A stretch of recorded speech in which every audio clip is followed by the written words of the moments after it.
The drop pod hit the surface of Varric 4 with a deep thud that shook the trees for 100 meters in every direction, and Dr. Lena Vasquez stepped out into air so thick and warm it felt like walking into a living mouth. She pulled her pack over one shoulder and looked up through the canopy where bioluminescent vines twisted around massive trunks that rose like pillars holding up a cathedral made of leaves and light. And she smiled, because this was exactly the kind of place she had spent her whole career dreaming about. "Vasquez, confirm your landing status," came the voice of Cathari through her earpiece, tight and clipped, the way it always got when he was nervous, which was most of the time. "Landed safe," she said, already walking toward the river basin she had picked from the orbital scans. "Setting up camp in about 20 minutes. "I must again formally object to this mission profile," Cathari said, and she could hear his mandibles clicking in that rapid, precise rhythm pattern that meant he was deeply unhappy. "You are alone on a Class 7 death world, with no military escort and no heavy weapons, and I have to say that this is perhaps the most reckless thing I have witnessed in 11 years of service to the Galactic Union." Lena smiled again and ducked under a branch, covered in something that glowed a soft blue. "You say that every time. Because every time you do something worse than the last time." Cathari was a Delvani, an insectoid species about the size of a large dog, with 6 legs and enormous compound eyes that could see in 12 spectrums of light. And he was one of the most cautious beings Lena had ever met, which was saying something, because the Delvani as a species were famous across the galaxy for being afraid of almost everything. But he was also brilliant and kind, and he had kept her alive through 4 missions on worlds that the Union had classified as too dangerous for survey work. When she did not agree, "Cathari," she said gently, as she reached the river basin and set her pack down on a flat rock near the water. "The Galactic Union has been trying to study Varric 4 for 200 years, and every drone they sent was destroyed within hours. Every robotic survey unit was torn apart, and every remote sensing platform was knocked out of the sky by the Vraxi. And you know what nobody has ever tried? Sending a single unarmed human woman to sleep in an open field," he said flatly. "Sending someone who doesn't look like a machine or smell like metal," she corrected him. "The Vraxi are apex predators with sophisticated senses, and they keep destroying our tech because it doesn't belong here, but I do, Cathari. I am a living, breathing animal, and I belong in a jungle the same way they do." There was a long pause, and then a sigh that sounded like wind moving through dry grass, which was how the Delvani expressed exhaustion. "Monitoring your biometrics at all times," he said finally. "If your heart rate spikes above emergency threshold, I am launching a retrieval shuttle." "Fair enough," she said, and began unpacking her camp. She worked quickly, because she had to, setting up the portable weather shield, and the sample collection array, and the perimeter sensors that would alert her to anything larger than a small rodent approaching within 50 meters. And by the time she was finished, the sky above the canopy had shifted from pale gold to deep violet as the planet's short day gave way to its long, warm night. Lena sat on her thermal blanket and ate a ration bar that tasted like cardboard mixed with hope, and washed it down with filtered river water that actually tasted surprisingly clean, and she pulled up her datapad to review what the Union knew about the Vraxi. They were enormous, the files said, the adults standing 7 feet at the shoulder and weighing over 1,000 pounds, jaws powerful enough to bite through light starship hull plating, and claws that could tear through composite armor. And they hunted in family packs across territories that spanned hundreds of square kilometers. No sapient species had ever successfully established a colony on Varric 4, and 3 had tried, and the remains of their settlements were somewhere out in the jungle, being slowly swallowed by roots and vines and time. Lena read all of this, and then she set the datapad down and lay back on her thermal blanket and looked up at the canopy, where the bioluminescent vines pulsed gently in patterns that almost looked like breathing. She was tired, deeply and thoroughly tired, in the way that only comes from being awake for nearly 30 hours straight, because the drop window had been delayed twice, and she had spent the extra time running final checks on equipment that did not need checking, because she was nervous, even though she would never admit that to anyone. Cathari. Her eyes grew heavy, and the sounds of the jungle wrapped around her like a blanket made of whispers and clicks and distant calls from creatures she had not yet catalogued. And she thought about setting her alarm, but her wrist unit was already programmed for dawn, and she trusted her perimeter sensors. Cathari, she murmured into her calm. I am going to sleep now. You are going to sleep, he repeated, and his voice had that specific pitch that meant he was struggling not to scream. Outside, on the ground, on a Class 7 death world, in an open clearing. The thermal blanket is very comfortable, she said, her words already soft and slow. Lena, please, at least sleep in the drop pod, where there is a sealed door between you and... She reached up and silenced her comms with one lazy tap, and then she closed her eyes and let the warmth of the planet and the heaviness of her exhaustion pull her down into sleep, like sinking into dark water. Within minutes, she was completely unconscious, her breathing deep and slow and steady, her body relaxed in a way that would have horrified any species in the galaxy that understood what lived on this world. On the orbital station far above, Cathari stared at her biometric readout and watched her heart rate drop to the deep, calm rhythm of full human sleep, and he pressed all 6 of his legs against the console and whispered a prayer to the Delvani god of fools and children. The perimeter sensors blinked quietly in the darkness, and then, 40 minutes after Lena fell asleep, they began to ping. Not the heavy, deep ping that meant a large creature was approaching, but a lighter, quicker series of pings that meant multiple small signatures were moving through the underbrush toward the clearing, fast and low to the ground. 6 of them, and they were coming straight for her. Cathari saw the alerts cascade across his screen, and he reached for the emergency extraction controls, and then he stopped, because the signatures were small, barely 20 kilograms each, and they were not moving like attackers. They were moving like something curious. He leaned closer to his screen and watched the 6 small shapes emerge from the tree line and move into the clearing, where a lone human woman lay sleeping on a thermal blanket on the surface of a world that had killed everything the galaxy had ever sent to it. And he whispered to himself in the silence of the station, "What have you done, Lena? What have you done?" The 6 shapes that emerged from the jungle were Vraxi cubs, each one about the size of a large dog back on Earth, covered in dense fur that shifted between dark silver and deep blue depending on how the bioluminescent light from the canopy touched them. They moved in a loose pack the way young predators do when they are exploring without their mother, bumping into each other and sniffing at everything, and making small chirping sounds that were nothing like the deep rumbling roars the adult Vraxi were famous for. The biggest of the 6, a cub with a jagged white streak running down its nose, reached the edge of Lena's camp first and stopped, its wide amber eyes reflecting the faint glow of her equipment lights, and it tilted its head the way a dog might when hearing a strange sound for the first time. It had never seen anything like her before, because nothing like her had ever existed on this world. The cub's nostrils flared as it pulled in her scent. Something in that scent confused it, because Lena did not smell like the prey animals of Varric 4, and she did not smell like the plants or the river or the soil. She smelled like something the cub had no category for, something warm and alive and different, in a way that sparked curiosity rather than fear or hunger. The other 5 cubs crowded up behind the first one, pushing and shoving with the impatience of youth, and together they crept forward across the clearing toward the sleeping human. On the orbital station, Cathari watched the thermal imaging feed, with all 4 of his eyes locked on the screen, and his mandibles frozen open in an expression that among the Delvani meant absolute paralyzing terror.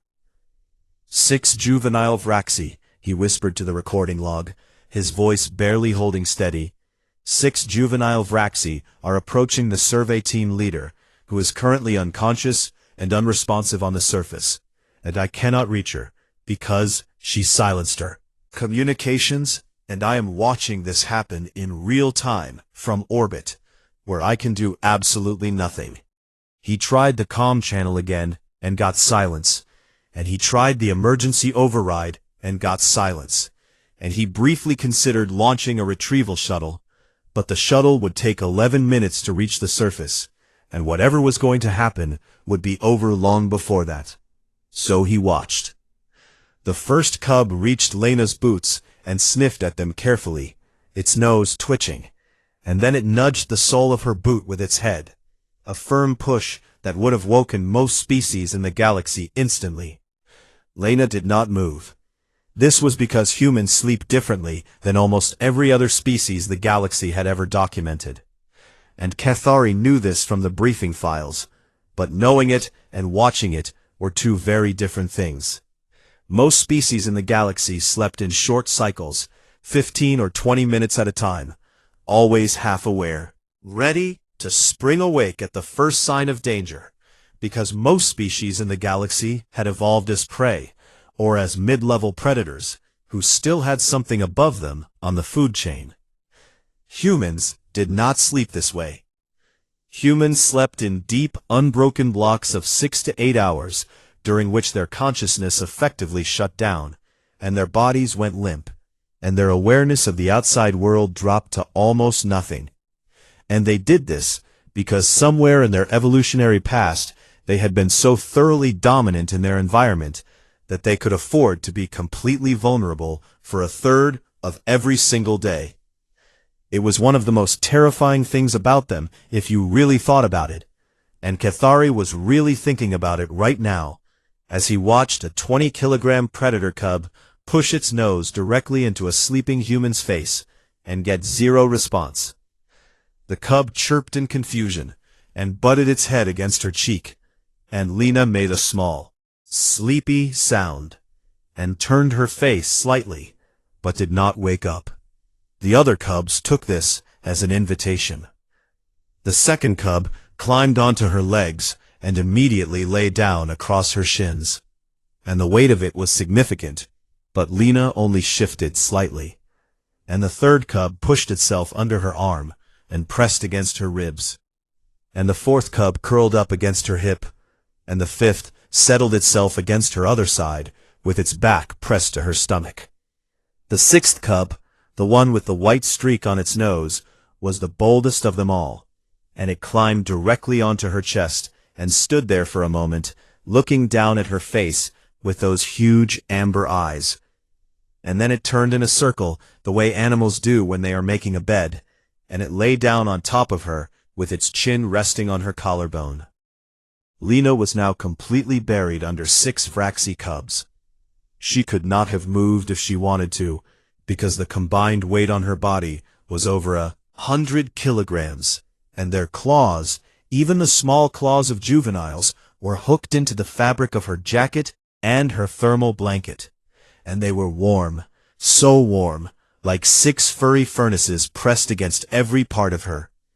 And something happened that made Cathari lean closer to his biometric display and blink all 4 of his eyes in rapid succession. Lena's heart rate, which had spiked slightly when the first cub touched her face, began to drop, not in the way that meant distress or injury, but in the way that meant she was settling deeper into sleep, and her breathing slowed, and her muscle tension decreased, and every single indicator on Cathari's screen told him that this human woman, buried under 6 predator cubs on a death world, was now sleeping more peacefully than she had all night. Her left arm, the one that had been lying at her side, rose slowly in her sleep and draped itself over the cub on her chest, and her fingers curled gently into its fur, and she made a soft humming sound that was not quite a word and not quite a laugh, but something in between, something deeply and unmistakably content. The cubs responded to this immediately, all 6 of them beginning to produce a sound that the Union Xenobiology database classified as a subsonic territorial contentment vocalization, but which Lena, if she had been awake, would have simply called purring. The sound was deep and resonant, and it vibrated through her body and into the ground beneath her, and it was the sound of 6 young predators who had found something warm and soft and alive that was not afraid of them and was not trying to eat them, and was in fact holding them gently while it slept. And they had decided collectively and without discussion that this was the best thing that had ever happened to them.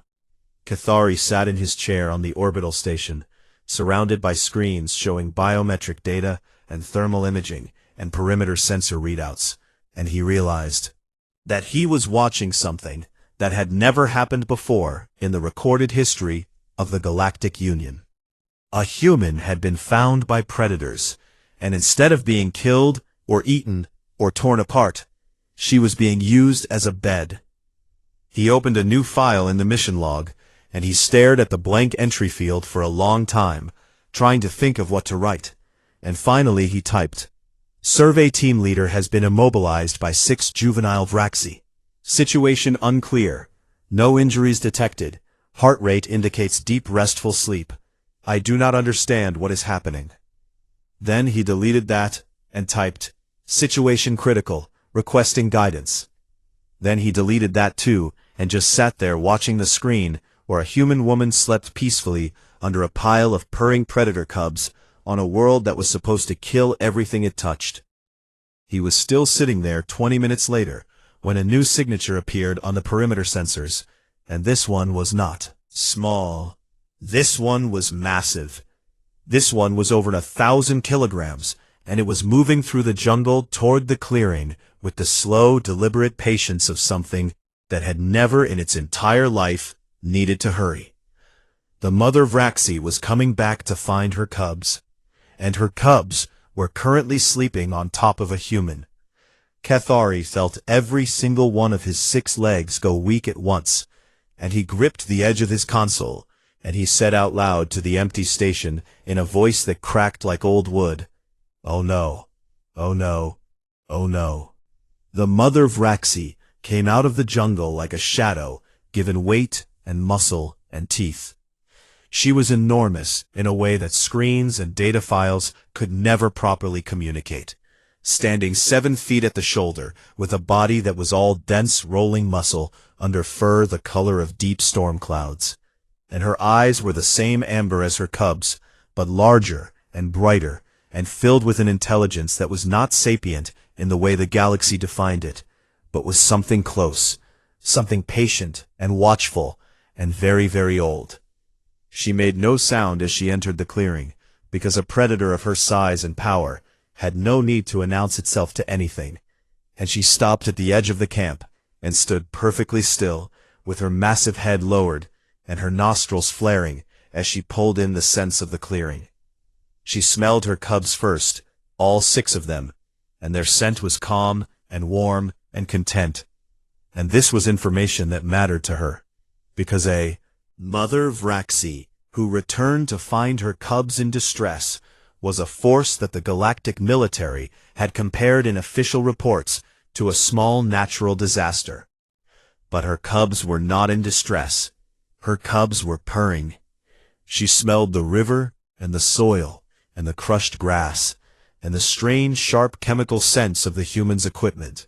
And she processed all of these with the sophisticated olfactory system that made Vraxi one of the most effective hunters in the known galaxy. And then she smelled Lena. On the orbital station, Cathari had both hands pressed flat against the console, and his compound eyes were so wide that the light from the screens reflected in them like small fires, and he was breathing in the short, rapid pattern that the Delvani used when they were preparing for something terrible to happen. "Adult female Vraxi has entered the clearing," he said to the recording log, and his voice was barely a whisper.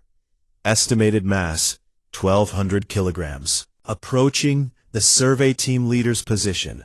Cubs are between her and the human. I believe this is how it ends." He reached for the emergency extraction launch controls, even though he knew the shuttle could not arrive in time. The mother Vraxi moved forward, each step deliberate and silent. And she circled the pile of cubs and sleeping human the way a predator circles something it is evaluating. And Kethari could see on the thermal imaging that her body temperature was elevated slightly, in the pattern that the xenobiology files associated with heightened alertness. She was not attacking. She was thinking. This was the thing about Vraxi that the galaxy consistently underestimated, because people looked at their size and their claws and their jaws and they saw a monster. But behind those amber eyes was a brain that could track prey across hundreds of kilometers and coordinate pack hunts with the precision of a military operation. Territory boundaries of a dozen neighboring packs and teach complex hunting techniques to their young.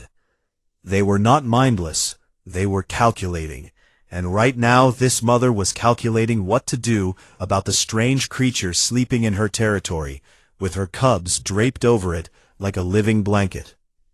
She lowered her head until her nose was centimeters from Lena's face, so close that each exhale from those massive nostrils moved strands of Lena's dark hair, and she breathed in deep. What she smelled was something that changed everything. Lena smelled like a predator.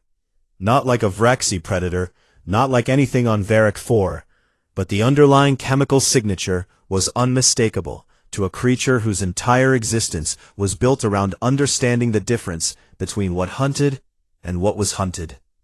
Human beings were apex predators, evolved over millions of years at the top of their food chain on a world that had forged them through ice.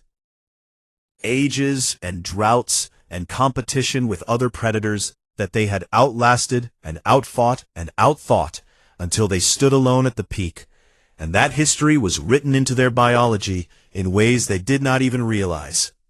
Their muscle density was high, their body temperature was high, their chemical profile carried the markers of a meat-eating species with forward-facing eyes and endurance-hunting stamina.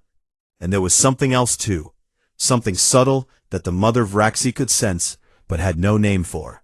Something that was confidence, the deep biological confidence of a creature that had never been prey. Lena did not smell like fear because she was not afraid. She was not afraid because she was asleep, deeply and completely, in the open, on the ground, surrounded by predators, and this in itself was information that the mother Vraxi understood on an instinctive level that went deeper than thought. A creature that could sleep like this was not. A creature that could sleep like this was so certain of its own safety that it did not need to guard itself, even in an unknown place.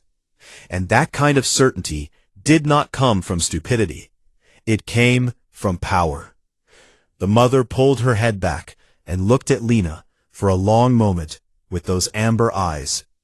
And then she looked at her cubs, who were still purring and warm, and pressed against the human as if she were the most natural thing in the world. And something shifted in the great predator's posture. The tension left her shoulders. Her lips, which had been slightly pulled back to show the tips of teeth that could crack bone, relaxed and covered them again. She made a sound, low and quiet, a deep rumble from her chest that was different from the cubs' purring, slower and more resonant. And the cubs heard it and chirped back without waking up fully. And it was a sound that meant, in the simple language of Vraxi family bonds, safe. This is safe. Safe. And then, the mother Vraxi did something that made Kethari's mandibles go completely slack. She lay down. She lowered her massive body to the ground, right next to Lena, curling her spine in a protective arc that enclosed both the human and the cubs within the warm fortress of her bulk. And her great head came to rest on the ground near Lena's shoulder, close enough that her fur brushed against the human's arm.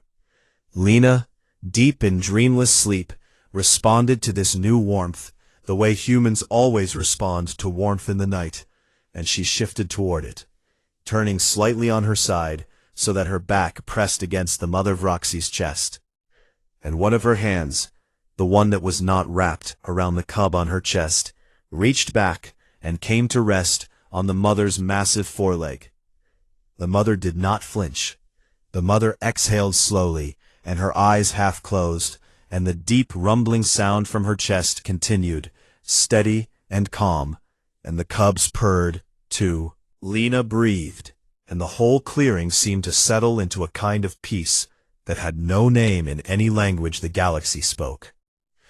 On the orbital station, Cathari sat in absolute silence for a very long time. He had stopped recording because he had forgotten that recording was something he was supposed to be doing, and he had stopped reaching for the emergency controls because his hands had gone numb, and he had stopped thinking in words because words were not adequate for what he was seeing. A human woman was sleeping against a 1,200-kilogram apex predator on a Class 7 death world, and the apex predator was protecting her. He finally found his voice, and it came out as a croak. "What are humans?" he said to the empty station, and it was not a question he expected anyone to answer, because he was beginning to suspect that no one in the galaxy had ever really understood the answer. He turned on the recording again, and he said for the log, the adult female, "Vraxi has not attacked, has not displayed aggression, has adopted a protective resting posture around the survey team leader. I am revising my threat assessment. I am revising everything." He looked at the biometric readout, where Lena's heart rate pulsed slow and steady and peaceful, and he looked at the thermal imaging, where 7 Vraxi bodies and 1 human body were tangled together in a warm, glowing pile in the blue-green darkness of a world that was supposed to be death. And he sat back in his chair, and he stared at the ceiling, and he said very quietly, "She is going to be so smug about this when she wakes up." The night moved on, and the jungle breathed around them, and Lena slept the deepest sleep of her life, with her hand on the leg of a creature that could have killed her in a single heartbeat. And dawn was coming, and her alarm was set, and when she opened her eyes, the world was going to be different in ways that none of them were ready for. Dawn came to Varric 4 like a slow exhale, golden light filtering down through the canopy in shafts that turned the bioluminescent vines from blue-green to pale amber. And the jungle shifted from its night chorus of clicks and distant calls to the deeper hum of daytime insects waking up and beginning their work. Lena's wrist alarm vibrated gently against her skin, a soft pulse that was designed to wake a human from deep sleep without startling them. And it did its job the way it always did, pulling her up through the layers of unconsciousness, slowly, like rising through warm water. The first thing she noticed was that she was warm, warmer than the thermal blanket alone could account for. And the second thing she noticed was that she was heavy, pressed down by weight, distributed across her legs and her torso and her side. And the third thing she noticed was that something was breathing against her neck in slow, humid puffs that smelled like copper and pine. She opened her eyes.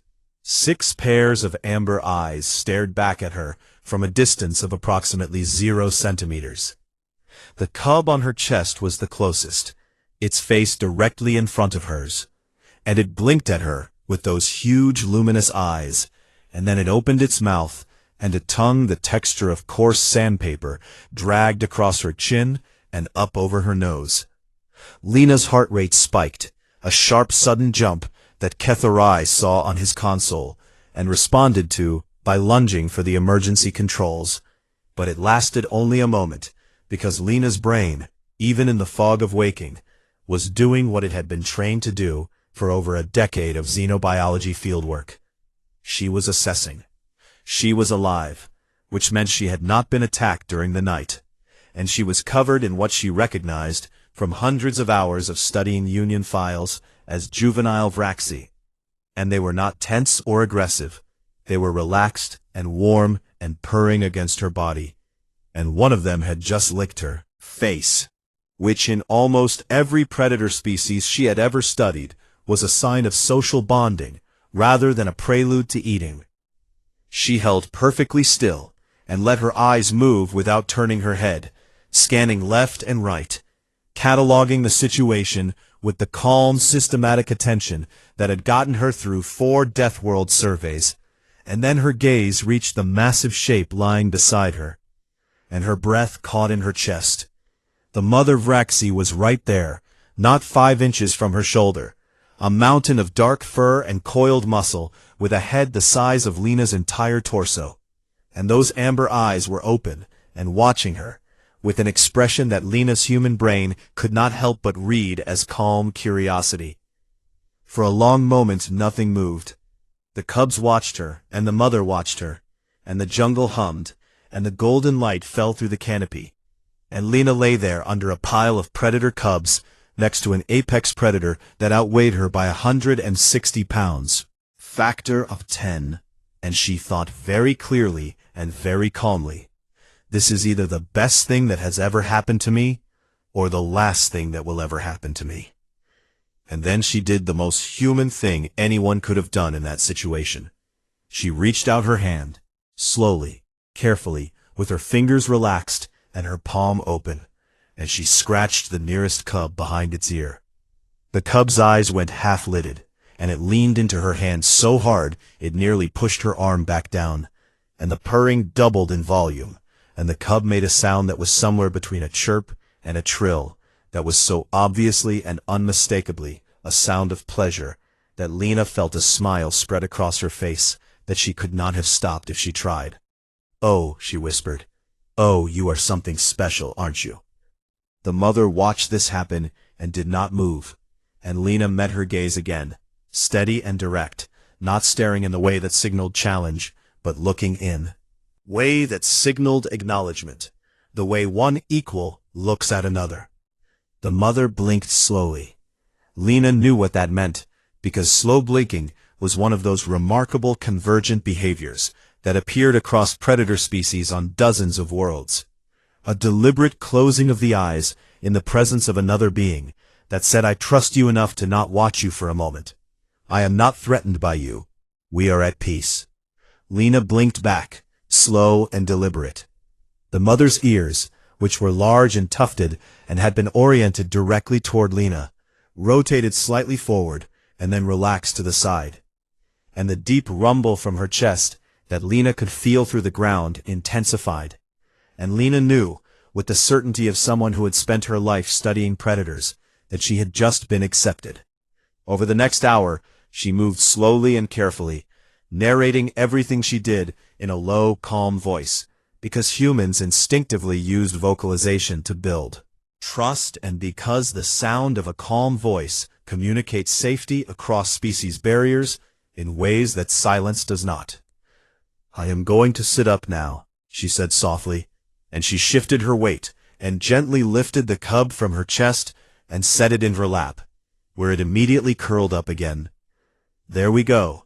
You are very heavy for someone so small. Yes, you are." The other cubs rearranged themselves around her as she sat up, 2 of them pressing against her sides and 1 climbing into the space behind her back, and leaning against her like a warm, furry wall. And she laughed, a real, genuine laugh that surprised her with how natural it felt. She reached into her pack and pulled out a ration bar, and broke off a piece and held it out to the cub with the white streak on its nose, and the cub sniffed it with great seriousness, and then wrinkled its nose and turned its head away, and Lena laughed again. "Fair enough," she said. "It is terrible. I agree with you." She ate the ration bar herself, while the cubs explored her pack and chewed on a strap and batted at a sample container, and generally behaved like exactly what they were, which was curious young animals who had found something new and interesting and were determined to investigate every part of it. The mother remained lying beside her, watchful but relaxed, and at one point Lena reached over and very carefully placed her hand on the mother's foreleg, just resting it there. And the mother looked at her hand, and then looked at her face, and then put her head back down on the ground and closed her eyes. Lena sat there in the golden morning light on a death world, surrounded by apex predators, and she felt a warmth in her chest that had nothing to do with temperature, and everything to do with the fact that she had spent her entire career believing that the galaxy's approach to dangerous worlds was wrong, that fear and force and distance were not the only tools available, and here in this clearing, with her hand on the leg of a creature that could kill her without effort, she had just been proven right. She activated her comms. "Cathari," she said. The response was immediate and loud, and his voice cracked in 3 different places. "Lena, are you alive? Are you injured? I have been trying to reach you for 7 hours. The shuttle is on standby. Tell me your status immediately." "I am fine," she said, and she was smiling so wide it was hard to talk. "I am better than fine, Cathari. I need you to open a new file in the mission database." "A new file," he repeated, and his voice had gone from panic to the flat tone of someone who has been so stressed for so long that they have come out the other side into a kind of stunned calm. "You want me to open a new file?" "Category: First contact with pre-sapient apex species," she said, running her fingers through the fur of the cub in her lap. "Friendly." There was a pause so long that Lena thought the calm had dropped. And then Cathari said, in a voice that was very small and very tired, "Friendly." "Friendly," she confirmed. The mother Vraxi chose that moment to stand up, and the ground shook slightly as she rose to her full height and stretched in the way that large predators stretch. A long, slow extension of every muscle that was both beautiful and terrifying. And then she turned and nudged Lena with her massive head, a push firm enough to rock her sideways. Lena put her hand on the mother's nose and steadied herself, and looked up into those amber eyes and said, "What is it? What do you want to show me?" The mother turned and began walking toward the tree line, slow and deliberate, and the cubs scrambled off of Lena and followed their mother in a tumbling, chaotic line. And then halfway to the trees they stopped and looked back at Lena with those bright amber eyes, all 6 of them, and the mother. 7 pairs of predator eyes looking at one human sitting alone, in a clearing on a world that was supposed to be death. They were waiting for her. Lena stood up and brushed off her jacket and picked up her pack and her sample kit, and she looked at the family of apex predators waiting for her at the edge of the most dangerous jungle in the known galaxy, and she said, "Lead the way." The predator cubs discovered the sleeping human. They swarmed her until she couldn't move. 2 weeks later, the conference room on orbital station Varek hung in silence so complete that Cathari could hear the hum of the ventilation system 3 decks below. 12 representatives from 12 different species sat around the curved table, each one staring at the holographic display in the center of the room, where helmet cam footage played on a loop, and not one of them had spoken in nearly 4 minutes, which was, in Cathari's experience, a record for any gathering of galactic diplomats. The footage showed Lena sleeping under 6 Varaxi cubs, while the mother lay beside her. And then it showed Lena waking up and scratching a cub behind its ear. And then it showed her walking through the jungle with the entire pack around her, as if she had always been there, as if she belonged. Ambassador Drevik of the Torath, a species that resembled a very large and very serious tortoise, was the first to speak, and his voice came out low and careful, the way it always did when he was processing something that did not fit into his understanding of how the universe worked. "How long has she been on the surface now?" he asked. 14 days, Cathari answered, from his position at the edge of the room, where he had been standing with his 6 legs locked tight, because sitting down felt too casual for what was happening here. "She has been continuously embedded with the primary Vraxi pack for 14 days, and in that time, she has had direct contact with 2 additional packs in the surrounding territory." "And the additional packs?" said Representative Su Yin of the Delvani delegation, who was Cathari's superior, and who had personally flown in from the sector capital when she received his initial report. "They also did not attack her." "They did not," Cathari said. "The primary pack scent markers are on her skin and clothing, which appears to function as a form of safe passage." The neighboring packs investigated her, and found the scent of a pack they recognized, and a creature that behaved as a member of that pack, and they accepted her presence without aggression. He pulled up a new set of footage that showed Lena sitting cross-legged in a forest clearing, while the mother Vraxi dropped a freshly killed animal at her feet, an offering, a share of the hunt, and Lena had accepted it with calm respect, and then used her field knife to prepare a portion for herself, while the cubs wrestled over the rest. "She has been offered food by the pack," Cathari said, and he heard his own voice doing something strange, a kind of awe that he had never felt before in his career. "The mother Vraxi is sharing kills with her. This is behavior that has only ever been observed between bonded pack members. It means the human has been fully integrated into the family unit." Again, Commander Vreth of the Kisari, a tall reptilian species with scales the color of old bronze and a military bearing that never relaxed, leaned forward and fixed Cathari with a hard stare from eyes that had no pupils.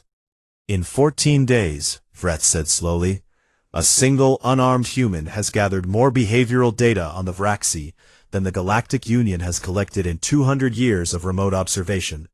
"That is correct," Cathari said. "And she did this by sleeping on the ground." "That is also correct."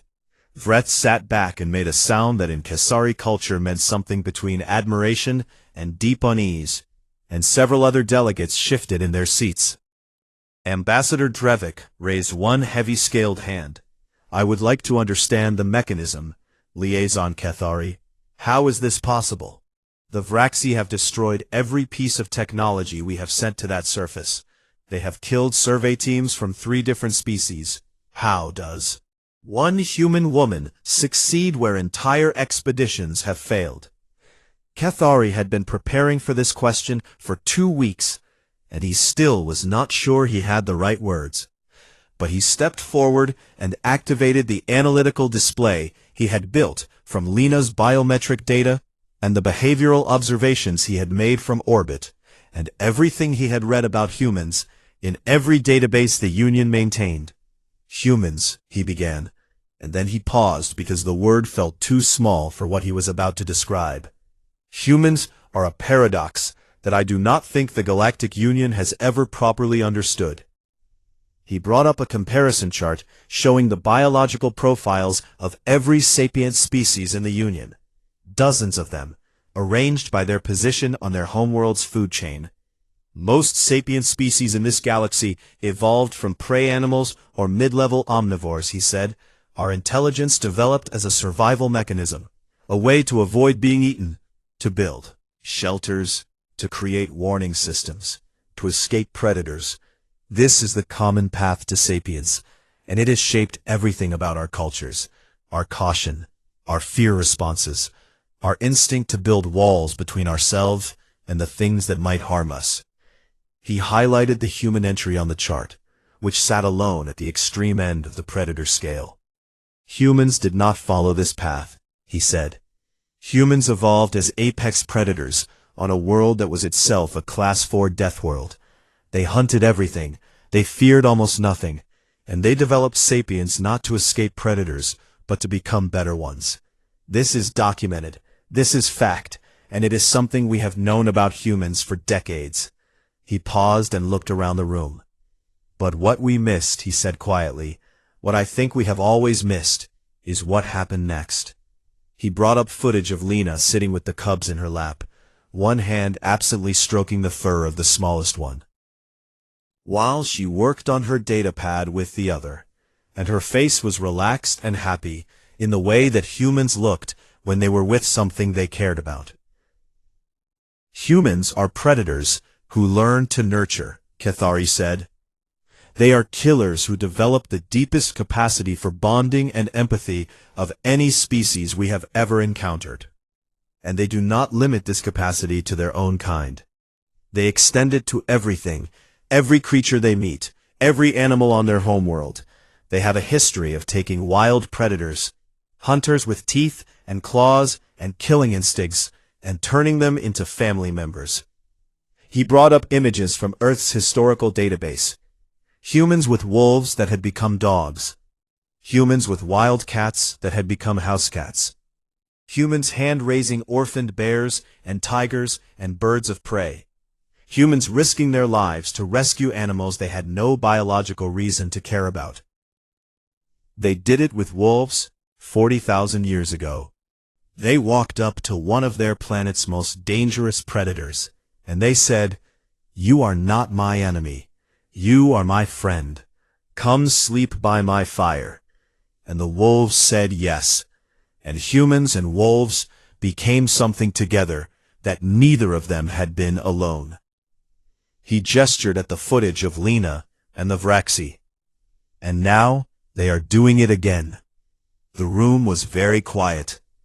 Representative Su Yin spoke softly. The human capacity for deep sleep. This is relevant to what happened. Extremely, Cathari said. Humans sleep deeply because they evolved in groups that guarded each other through the night. They could afford to be completely unconscious for hours because they trusted that their pack would protect them. And this trust, this willingness to be vulnerable, is something the Vraxi recognized, not as weakness, but as the behavior of a creature that is so powerful it does not need to be afraid. Commander Vreth tilted his head. She showed no fear. Showed no fear because she felt no fear, Cathari said.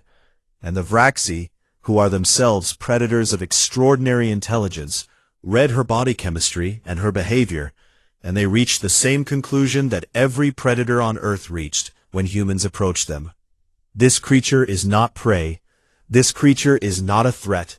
This creature is something else, something that wants to coexist, something that offers warmth and trust and companionship. And somehow, against all logic and reason, it works. Ambassador Drevik leaned forward with his ancient eyes narrowed. Are humans aware that they do this? Cathari almost laughed. They call it befriending, Ambassador. They consider it completely normal. They do not understand why the rest of the galaxy finds it extraordinary. On their homeworld they have a saying that I think captures it well. He paused. They say that there is no such thing as a dangerous animal, only an animal you have not made friends with. Yet, the room erupted into the kind of cross-species murmuring that happened when a dozen different cultures all tried to process the same impossible information at the same time. And Cathari let them talk, because he knew where this was going. He had known for 2 weeks. When the room settled, Ambassador Drevik spoke the words that would change Varric 4 forever. I moved to reclassify Varric 4 from Death World No Contact to Death World Human Supervised Research Colony. All in favor. The vote was unanimous. 3 days later, Cathari stood on the surface of Varric 4 for the first time in his life, his 6 legs trembling on the soft jungle floor. And he watched Lena, sitting by a small campfire in the fading light of evening. The 6 cubs were draped over her in their usual configuration, 1 across her lap, 2 against her sides, 1 behind her back, 1 across her feet, and the boldest one, with the white streak on its nose, curled up on her chest with its chin hooked over her shoulder. And the mother lay beside her like a living wall of fur and warmth, with her great head resting near Lena's knee. Lena was reading something on her datapad and scratching the belly of the cub in her lap with her free hand. And the clearing was filled with the deep resonant sound of purring that Cathari could feel in his bones. She looked up at him and smiled the way she always smiled, warm and a little bit smug, and completely unaware that she had just changed the course of galactic xenobiology forever. You want to come sit down? She asked. They won't bite, I promise. Cathari looked at the cubs and the mother and the campfire and the human woman who had walked onto a death world and made friends with it, and he lowered himself carefully onto the ground at what he considered a safe distance, which Lena would later describe as adorable. Lena looked back down at her datapad, and then she leaned her head against the mother.